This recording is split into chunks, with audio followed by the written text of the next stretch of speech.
Possibly one of the most awkward conversations parents have to have with their children is about their bodies, including topics like sex, inappropriate advances, personal hygiene, and more.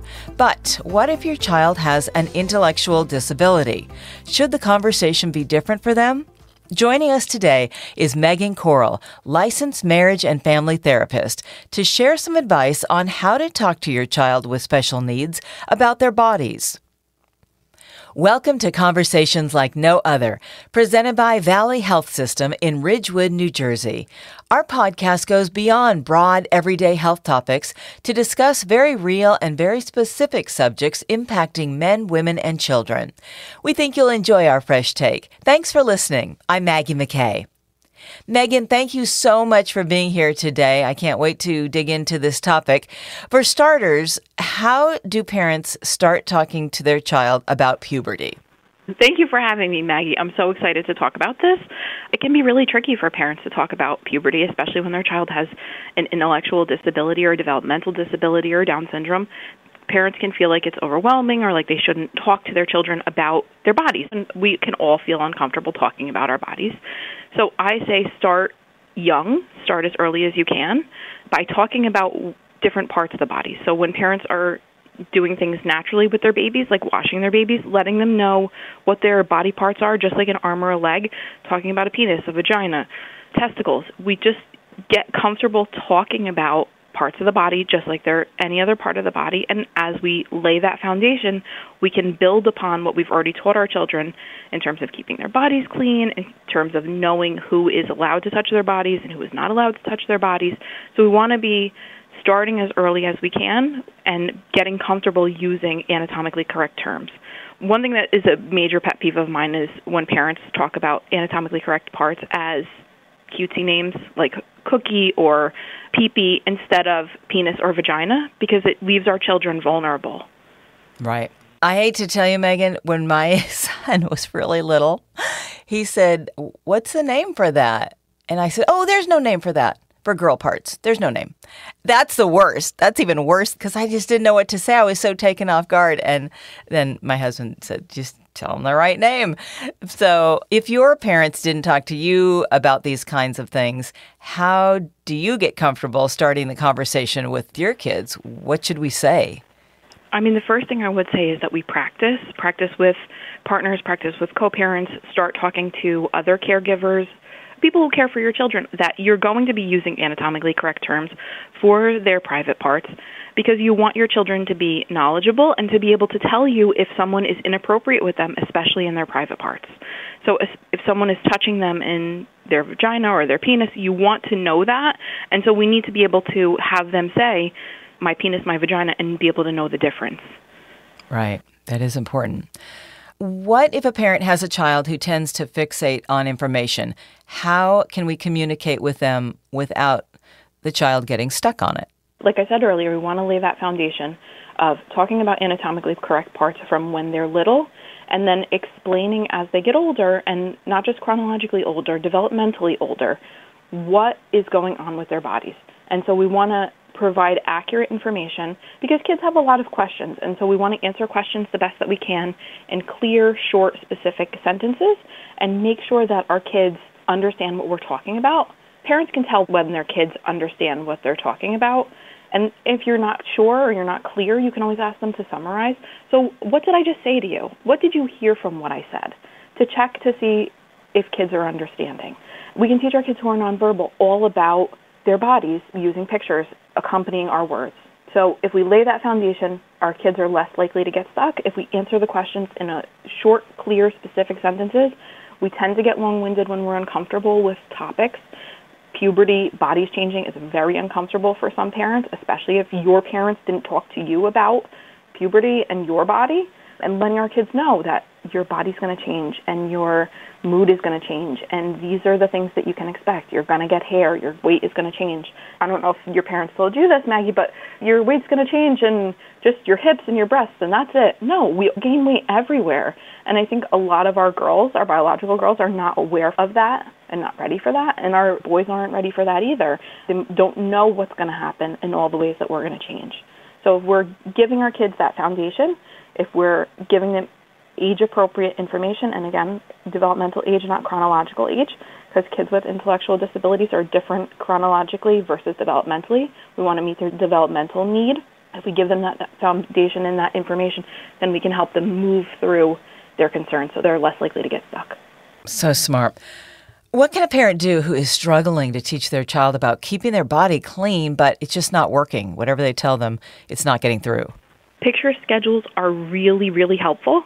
There are so many easily accessible picture schedules online.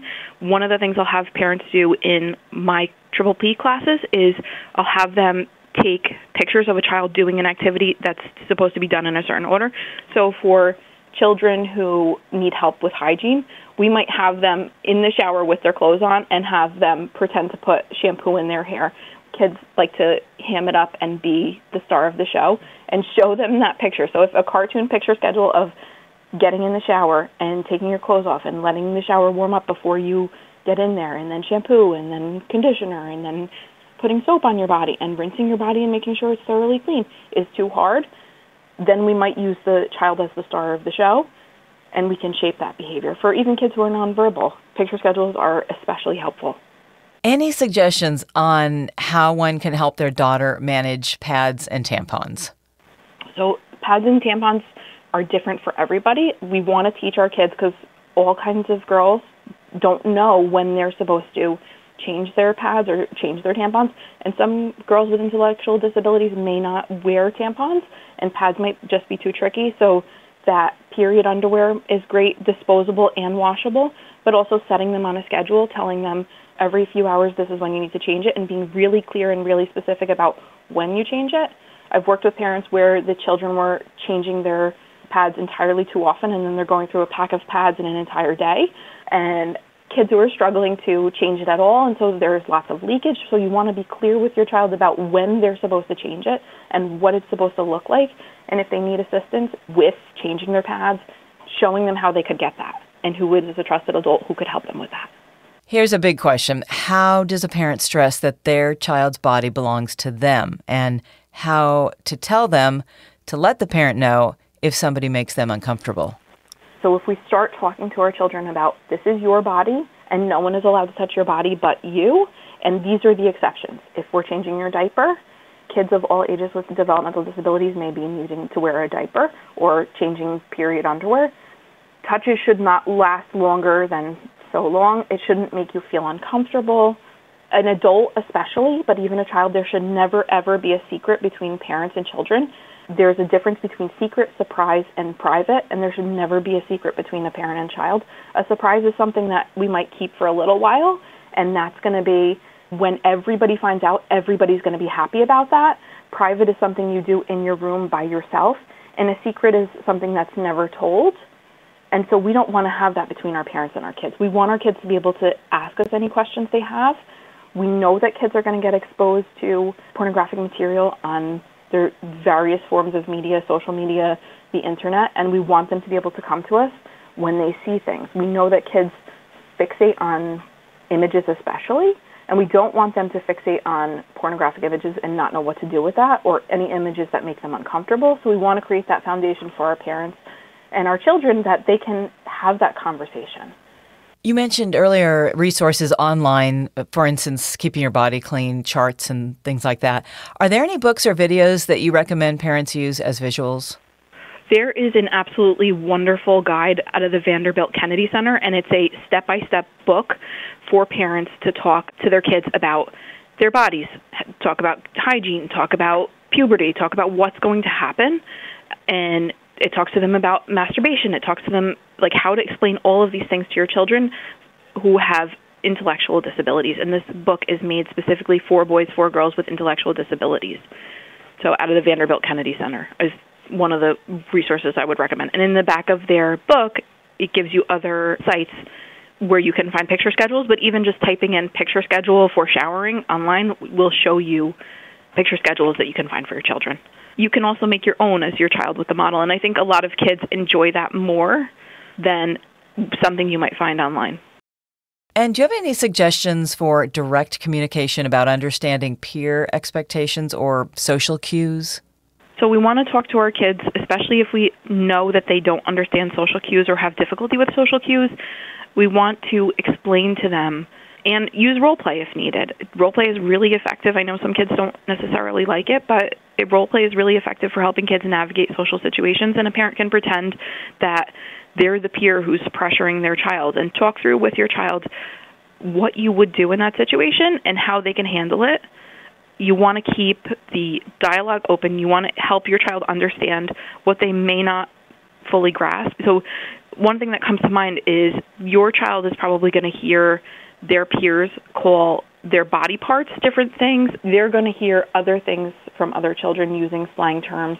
So the one thing that comes to mind is, for boys, nocturnal emissions. They're going to hear their peers call it a wet dream. And you want to tell your child what that is so that they're not feeling like they're left out of the conversation or they don't really know what is being said around them, and to bring any questions that they have about their bodies or about puberty to you. We don't want our kids getting the wrong information. We don't want them learning about how people get pregnant from wrong information. We don't want them learning about sex from wrong information. We want our kids coming to the most reliable source, which is you, with clear, accurate information. We want to teach our kids very important messages about masturbation from you, not from their peers. And we don't want them to feel shame or ashamed because they didn't get that information from you, so they're confused by it. I mean, one of the things that I find for girls who don't know that they're going to get a period, if they all of a sudden start bleeding, it's, I'm dying, and I felt so uncomfortable. I was so worried about it. I didn't feel like I could talk about it. The other thing is some of these genetic disorders come with delayed puberty or early onset puberty. It's called precocious puberty. And so your child might not go through puberty when everyone else is. And so we want to have these conversations with our kids before so that they're not surprised by what's coming. How can I teach my child about appropriate and inappropriate touching, as well as behaviors that can be done in public and those that are only done in private? We can teach our kids what masturbation is, that they're going to feel sexual urges. I think one of the things that happens for people with intellectual disabilities and children with intellectual and developmental disabilities is we consider them to be asexual and that they don't have these sexual urges. And so we don't tell them about, you're going to have all these feelings and what you want to do with them or what you could do with them, and talking to them about what masturbation is, and that masturbation is done in private, and making that distinction between what public behaviors are and what private behaviors are, and that masturbation is always private. So we want to teach our kids that this is perfectly normal. It's part of what happens for your development, and there's nothing wrong with that. You just make sure that you do it in your room privately. How can a parent help their child understand what a crush is with reciprocal behavior versus harassment? So we want to first model what reciprocal behavior is. We can show our kids through role play what reciprocal behavior is. There's a wonderful book called Boyfriends and Girlfriends. The author has all of these wonderful tips about consent and what is a crush, what is harassment. And a crush might be we talk to somebody that we like, we feel excited when we're around them, but we want to take their nonverbal cues and we want to teach our kids specifically what nonverbal cues indicate that somebody doesn't really want to talk to us anymore. They're not looking at us anymore. They're not talking to us. They might be walking away as we're talking to them. And we also want to teach our kids, especially with technology, that we're sending one, maybe two text messages before we get a response. And we have to kind of get help from our parents and to see if we're reading the nonverbals, because it's very hard through text message. But even in person, we want to make sure that we're not continually giving somebody attention that they don't want. So practicing with your child, what does that look like? I hear a little bit of a theme that seems like very good advice to try to keep the communication open when it comes to these topics and have them come to the parent instead of, maybe their peers. Right, because the kids will go to their peers naturally. They want to fit in, and puberty and bodies and sex are all fun things to talk about with your peers, but that's not where we get accurate information. Megan, is there anything else you'd like people to take away from this conversation? I want parents to know that this can be a scary conversation. It's a necessary conversation, and once you start it, the earlier you start it, the easier it is. Check back in with your kids about how they're feeling about it. Check back in with your kids after they experience their first period or they experience these changes with their bodies about, is it what they expected? Have these conversations with your kids. It is an essential milestone for your relationship. If you feel uncomfortable talking about these topics and you feel like you want extra assistance, as I said, the Vanderbilt Kennedy Center booklet is wonderful. And Our professionals are here to help you, guide you if you need it, to instruct our kids with the best information that we possibly can give them. We just want to prepare our kids. Megan, thank you so much for this valuable insight and practical advice, which is so useful for parents who have to eventually broach this topic. All parents do, so it's good to have some resources to know about. Again, that's Megan Coral, licensed marriage and family therapist. For more information about Triple P Positive Parenting Program at Valley, please visit valleyhealth.com/triple P. If you found this podcast helpful, please share it on your social channels and check out the full podcast library for topics of interest to you. Thanks for listening to Conversations Like No Other, presented by Valley Health System in Ridgewood, New Jersey. For more information on today's topic or to be connected with today's guest, please call 201-291-6090 or email valleypodcast@valleyhealth.com. I'm Maggie McKay. Stay well.